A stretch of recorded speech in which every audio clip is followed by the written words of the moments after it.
For most people who grew up in China, the word Denver doesn't really mean a city. It reminds us of a dinosaur. Yeah, Denver, the last dinosaur. That cartoon was everywhere when we were kids. But here's the fun part. Denver wasn't from Denver at all. He was actually born in LA. So I made it to the Dinosaur Ridge. And of course, it's closed today. That's fine, welcome back. Well, when I think of Denver, the first place that pops into my head is Red Rocks Amphitheater. It's an open-air concert venue carved right into the red sandstone.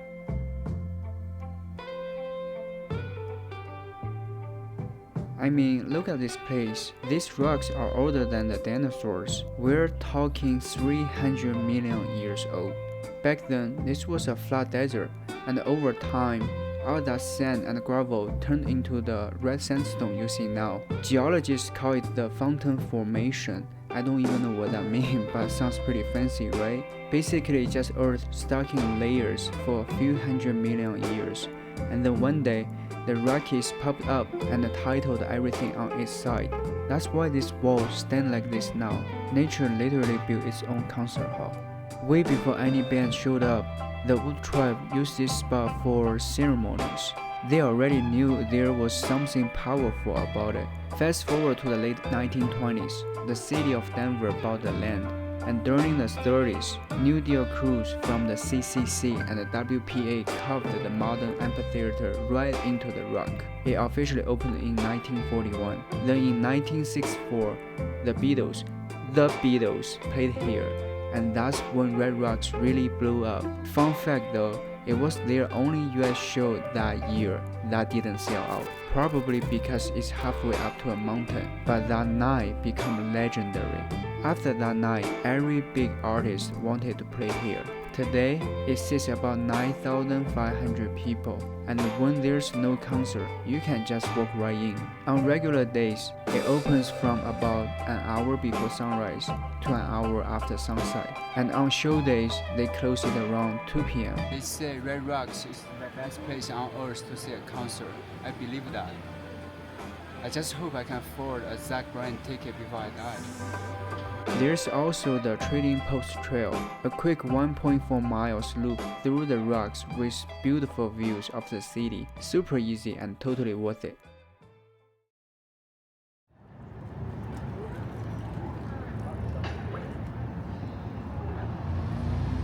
Leaving Red Rocks behind, I head back into the city.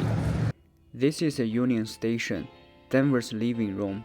It first opened way back in 1881, when trains were flying across the American West. Denver wanted one big Union depot to pull everything together, and to show the world it was more than just a frontier town. Back in the day, this place was massive. The 180-foot clock tower was actually the tallest building in the West. In 1894, a fire tore through the building, but they brought it back, and by 1914, it had this groundstone design, the same one you are seeing today. A few decades later, during World War II, this place was packed day and night. Over 50,000 people came through every single day. Soldiers shipping out, families saying goodbye. 100 years later, 2014, Union Station got a huge makeover. Now it's Denver's main hub. Light rail, Amtrak, city buses, and the A line straight to the airport. Millions come through here every year. You can find all this online, of course, but being here in person feels completely different. It doesn't feel like just a train station anymore. It's more like a little world of its own. Bars, restaurants, even a hotel upstairs. And there's Tattered Cover, a classic Denver bookstore that's been around since the 70s. People come here just to wander, grab a book, maybe take one home as a souvenir. Next door, you've got Olive and Finch, this cozy cafe where I'd probably go on a date.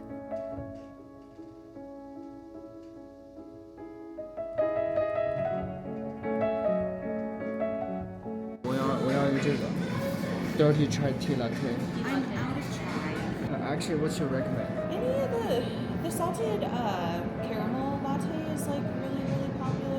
Okay, I'll try that. You want to do that? Yeah, sure. You want it hot or ice? Hot, please. Yeah, do you want it for here to go? For here, please. Honestly, their coffee, 10 out of 10. Super good. But their carrot cake, maybe great for photos, just not for me. I've never been a big fan of carrot flavor anything. So if you are like me, 0 out of 10, not recommended.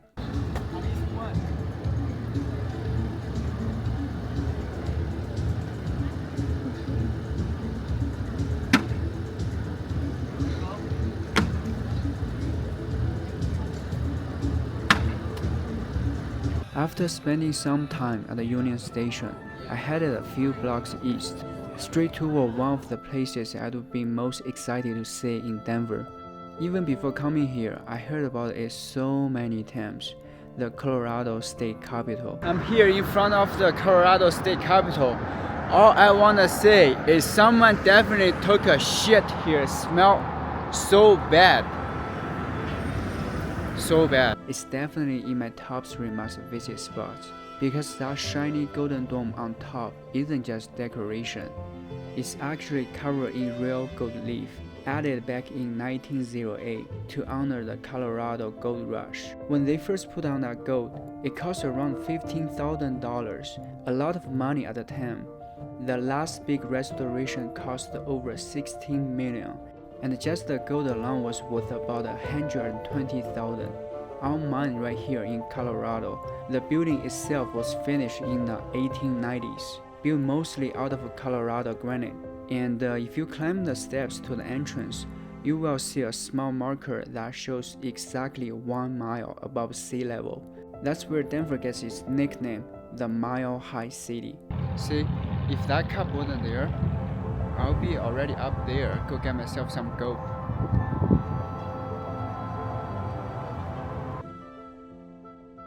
The day I came here, the Capitol was actually closed. So I just sat on the steps for a while, watching the traffic, the people, and the old building across the street.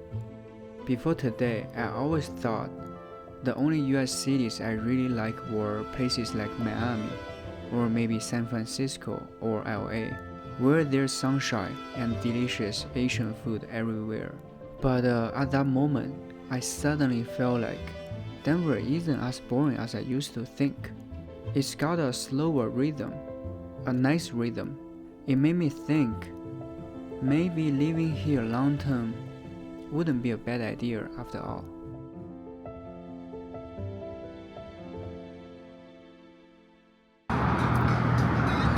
Nice dance, ma'am.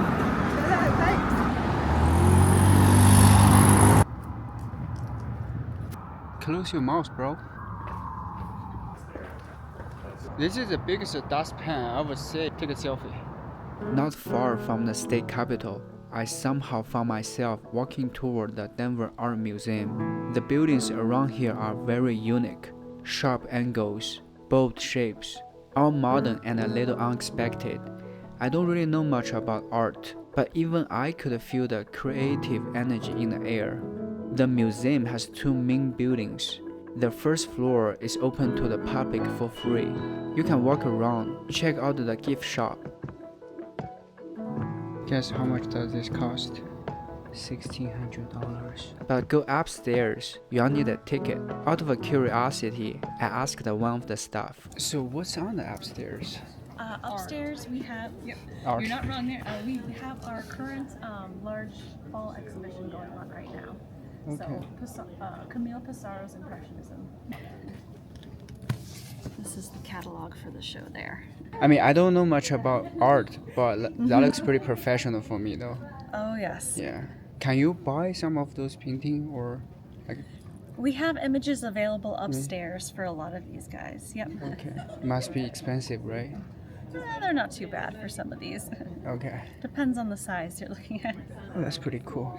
Thank you so much for showing us. You're very welcome. I don't actually know who Camille Pissarro is, but the paintings in the booklet looked phenomenal. If anyone watching knows more about him, please tell me in the comments. I'm happy to learn. It's almost 5 p.m. in downtown Denver. I'm heading to today's final destination, the most famous street, the 16th Street.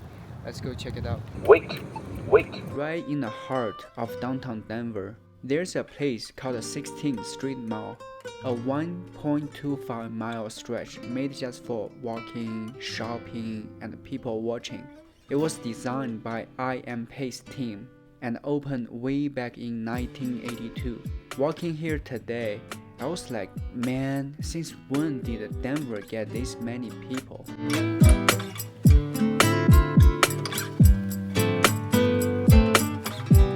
And look at the building behind me. Holy shit, I feel like a country boy in the big city. Everything feels too shiny. Can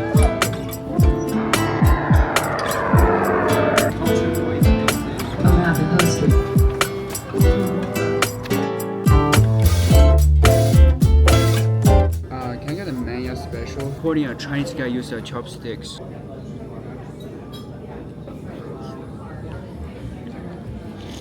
I have been to Denver quite a few times, once for a Broncos game, but honestly, most of the other times were just for H-Mart.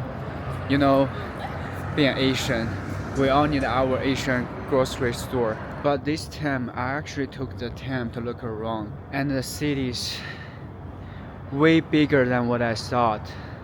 Alright, question for you. Would you rather live in a small town or a big city like Denver? Please let me know in the comment section. I'll see you in the next video. Thanks for watching.